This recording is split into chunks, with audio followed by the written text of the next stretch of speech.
मुक्त कौन होता है? विषय विरक्ति, संसार के विषय रस से जो मुक्त हो जाता है वही मुक्त है, वही मुक्त है,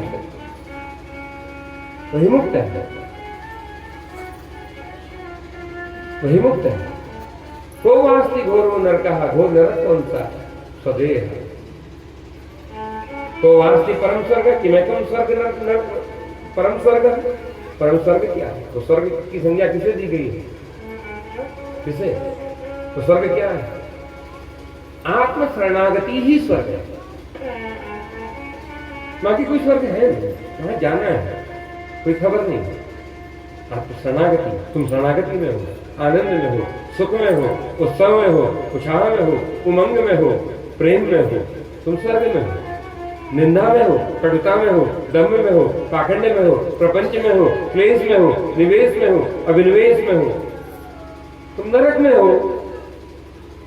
यही अंतर है, बस यही अंतर है। ज्ञान प्रकट हो जाए तो सर्वत्र शिव दर्शन होता है, अज्ञान है तो सर्वत्र नरक का दर्शन होता है। अपने को ज्ञान के सामने रख दो। और ज्ञान के सामने रखने का मतलब क्या है? ज्ञान का अर्थ क्या है? अपने को इस जगत में किसी योग्य गुरु के चरणों में रख दो, तुम ज्ञान के सन्मुख हो। और सन्मुख ही जीव मोहि जब ही, जन्म कोटि अगनाश ही तब ही।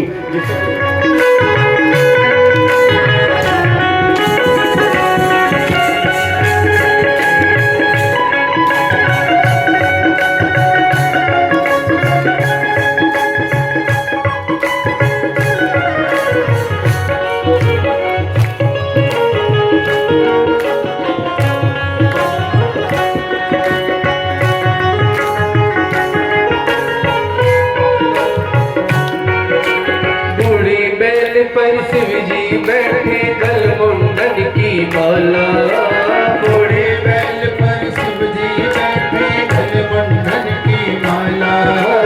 बूढ़े बैल पर शिव जी बैठे गल कुंडन की माला। बूढ़े बैल पर बैठे गल कुंडन की माला। ओ अंग अंग में बस में रमाए,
सोमो रुद्रो सोमो रुद्रो सोमो रुद्रो सोमो रुद्रो गृहीभूत भूत्वा गृहीभूत्वा अकारशील लीलाम्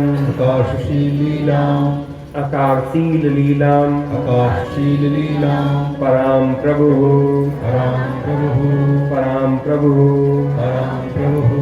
मोहयित्वा अथ मां तत्र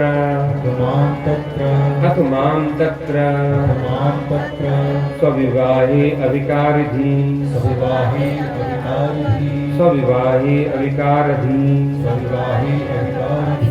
विवायं तां सः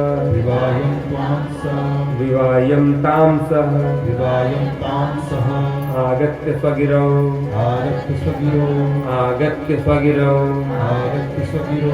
सूतिकृत्य रेमे बहु विमोहो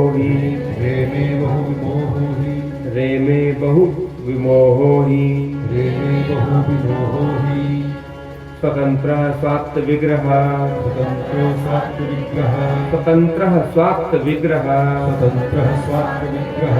तया विहर तस्तस्य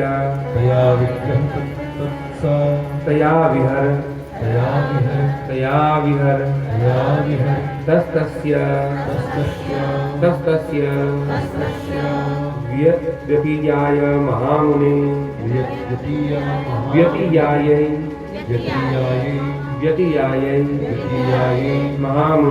महामुने कालः सुखकरः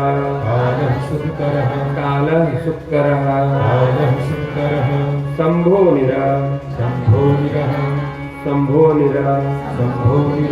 विकारस्य सद्गते